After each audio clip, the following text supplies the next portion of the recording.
So today we're going to be talking about lead generation, specifically a full-on tutorial on what we would do if we were just starting out trying to generate our own leads. I'm joined with James. Take it off.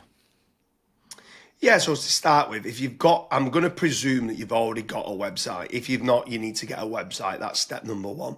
But if you have got a website, then the first thing I would be wanting to make certain that you've got set up as well is a Google business profile. That's a map listing that can connect through to your website. It puts your telephone number and your website kind of address on there.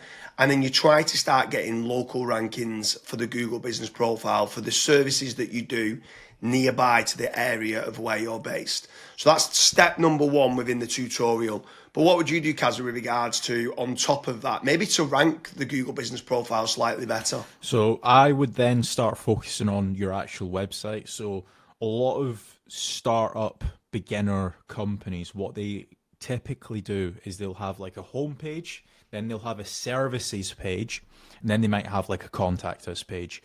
But they've got all of their services on the one page. So they might have like five or six different services, and they might mention such as, I don't know, like plumbing, emergency plumbers, boiler replacement. That's all on the one page. What you actually want to make certain that you're doing is you're actually optimizing each page. So what I mean by that is if you provide three different services, you want three actual service pages. So emergency plumbers in Edinburgh, boiler replacement in Edinburgh. So you're actually optimizing for all of those locations. That just by doing that will indirectly also help your Google business profile rank higher as well. So it's kind of like a win-win in both strategies.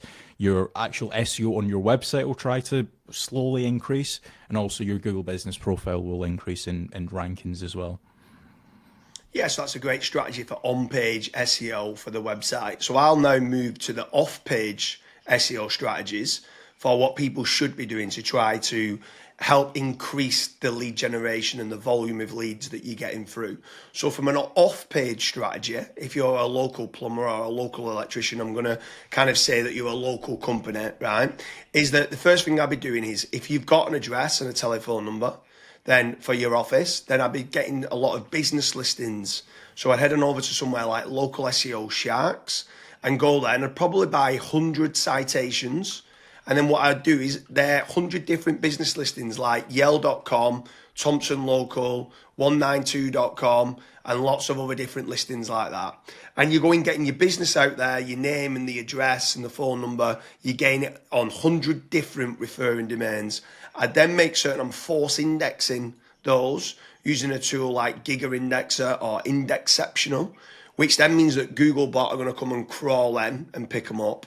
You then could then, on top of doing that, which what is known in the SEO industry as being pillow links, is go and get yourself a social fortress. So go and make certain that's building a moat around your website.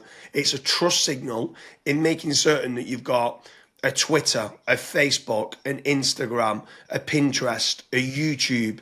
Then there's other platforms which you might not have heard of, like a Tumblr, a Weebly, a Rebel Mouse. Now this is all brand.tumblr.com, brand.medium.com. So trying to build all that and get it all going and then trying to make certain you force index that. They're now all different platforms that you can be shouting and screaming. And if you go and win an award for whatever you're doing, you can go and shout and scream across all your social media platforms to make people aware. But now we're going kind of moving on there nicely from SEO and off page, and I've said about making the social profiles. What would you do with regards to organic social media? Organic social media. So there's a lot of different strategies that you can do. Like even I do it on my own personal stuff where I'm chatting on about SEO or I'm chatting on about business and stuff like that. So you could do text format social media, and it is a very very slow burner. So don't expect it to work in the next 30 days. Like maybe have a plan of saying, right, okay, I'm going to do one social post for the next 90 days. So every single day, and at the end of it, you're going to have 90. But if you've got like a visual product, I highly recommend like doing some quick before and afters. Like let's say you do kitchen remodeling, or maybe you do like, I don't know, house house renovations and stuff like that, you can do like really nice before and afters. Or you can even set up your phone in the corner of the room. You can do is it called a time lapse where it's like Yeah. you can do stuff like that, and that does get a lot of eyeballs on your brand. Now, some of these videos, I'm sure we've all seen them. They might get like 2-3 million views. That's not necessarily 2-3 million actual leads. There might be like 0.2% of those that actually get in touch and they're like, yeah, I actually do want your service and stuff like that. So highly recommend doing that, especially if you are in a visually appealing service-based business. Yeah, for sure. And within this tutorial for lead generation, then I'm going to then kind of go on from being social media onto paid social media. So this is paid ads. It could be paid ads. It could be YouTube ads. It could be Twitter ads. It could be Facebook ads. It could be Instagram ads. It could be Pinterest ads, depending on how visual your kind of product is. So if it was kitchen remodeling, then Pinterest ads and Twitter ads and Facebook ads and Instagram, they all work very well. So I've been making certain that there's something called a retargeting pixel. I've been making certain that that is set up on your website. So anyone that goes onto your website, you can then retarget them on Facebook or on Instagram. Paid ads can work very well. The point is with all of this that we're talking about here with regards to the tutorial for lead generation is, if you don't know what you're doing and it's in the wrong hands, you can end up acquiring the wrong type of links, or the content could not be written algorithmically how Google algorithms want you to semantically write the content. It's the same with doing the paid ads. So on moving away from paid ads from social media, what's your thoughts then on PPC, on pay per click within Google? So someone can get straight to the top of Google by paying for those ads. What's your thoughts on that? Surely that can generate leads. Yeah, it can. It can also burn a lot of money as well. So if we're going to be talking about the pros, we should probably also talk about the cons. So with PPC, you can very quickly, it's a lot quicker than SEO. When it comes to generating your first batch of leads or your first lead. The things that I would be looking into is making certain that if you're starting to get clicks onto your website, which keywords those clicks are coming from. Because in a lot of cases, if you were to go and set up a brand new campaign today, you don't have a negative keyword list. So let's say you're an accountancy firm. Somebody that's searching for accounting jobs, your PPC listing might come up, and that's not necessarily what you want. You want more customers. You don't want new or more staff, for example. So I would always be focusing on the negative keyword list. I would also be focusing on click fraud as well, because a lot of the times when you start running PPC, especially in hyper competitive markets, what you typically find is your competitors start trying spying on you and they're clicking onto your ads. So making certain that you're tracking all the IPs that are actually seeing your ads, making certain that you're blacklisting some of those IPs so they don't continuously keep fraudulently clicking on your actual campaigns. But it is a lot faster strategy than SEO. Yeah, so obviously if you are a beginner and you're looking for tutorials to do with lead generation, it can work. But it also can be very, very expensive as well, and you can burn a lot of money. So, another option for you, if you are looking, you're a beginner looking, your boss has come along, the business owner's come along and says, we need more leads. Or you are a business owner and you're thinking, we need more leads. I'm new into lead generation. What else can I do? You can actually just go and team up with a great lead generation company. So you can go out there. It could be Checkatrade, right? Checkatrade is ranking for a lot of big keywords, and then you could be seen alongside all your competition. You need to pay to be on there. But if you can work out and you track your KPIs and they're generating you, let's say, an inquiry every single day, and you work out your conversion rate and how much you're making, and you get a positive return on investment, then Checkatrade could work great. You don't need to be generating your own leads via PPC or SEO if Checkatrade can make you a return on investment. That then becomes the same with Bark.com. It becomes the same with Build Builder, with Trust a Trader. There's lots of different tradespeople websites out there where you can get yourself listed on. But again, like PPC and like SEO, you can burn money So just make certain if you are looking at doing any sort of lead generation and you are obviously now looking at a tutorial how to generate more leads and you are a beginner, make certain you're tracking those KPIs. But what about specific lead generation companies, Kazra? Obviously, we've going to be slightly, well, completely dubious with regards to we own FatRank.com, which is a lead generation company. But just away from FatRank as well, we can talk about that in a minute. But what about other lead generation companies that are experts at doing what they do day in, day out, that know SEO, that know PPC, that know how to retarget people? What's your thoughts on actually getting a roofer to do the roof, so to speak, getting a lead generation company to generate your leads? Yeah, so it makes sense. I think it was a couple of years ago when we were speaking to an accountancy firm, chartered accountancy firm, been in the game for like 20 years now. And she basically said, like, I can't believe that I've went to university, learned how to become an accountant, and I've been in the game for 20 years, for example.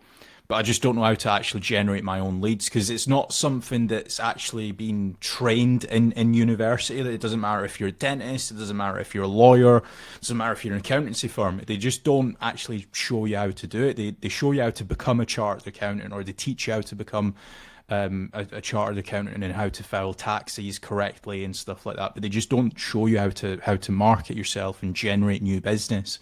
So that's one of the biggest issues that's, I would say it's industry wide. It's not specifically just accountants. It's not specifically just lawyers. Everyone has this issue. So it definitely does make sense to partner up with someone that does this day in, day out. Another thing that I would also recommend doing, get leads first. That's James's book. Yeah, I've written a book here called Leads First, and when you're talking about that there with regards to accountancy, and they're great at doing the numbers and doing the year-end accounts. So many business owners, and this is why we started to write this year, so many business owners don't realise that the lifeblood of any successful business is lead generation.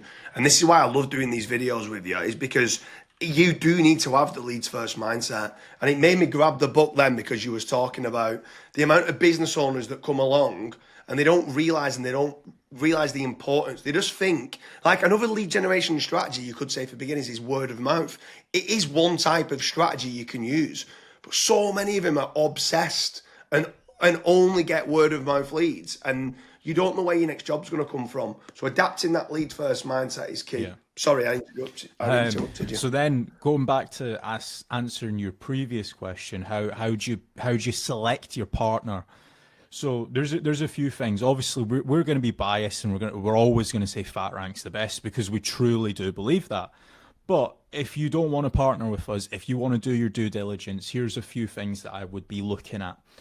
Look at the company that you're partnering with and see what kind of model have they got. First of all, is it a CPA where it's cost per lead, which is CPL? Like, are you, for example, if they generate you 10 leads, is it £15 you need to pay them per lead? So it's £150. But then from that, then you also need to take it into consideration. Have they previously done it for anyone in your industry? Because again, if they've previously done it for, let's say, a solar panel company and you're also a solar panel company, maybe they've got a previous client in Manchester, you're down in London, then brilliant. You could probably go with guys like that. You also want to make certain that what type of leads are they? Are they exclusive leads? Are they shared leads? Because when it comes to certain platforms like Bark, for example, or Checkatrade and stuff like that, the biggest concern that we have when we speak to business owners is that, yeah, I've been spending money on Bark, or I've been spending money on Checkatrade or Yellow Pages or whatever, but the same lead is also being distributed to 5 of my other competitors. So it's almost like a rat race of who's the cheapest at that point. And we always want to be profitable. So that's another thing to take into consideration. And also just jump on a few calls, like speak to guys like myself, guys like James, guys like whoever's running Bark and stuff like that, and tell them what your KPIs are. Maybe you've got a certain amount of leads that you want. Maybe you've got a certain budget in mind, and then they should be able to actually help you a little bit more with the actual decision making as well.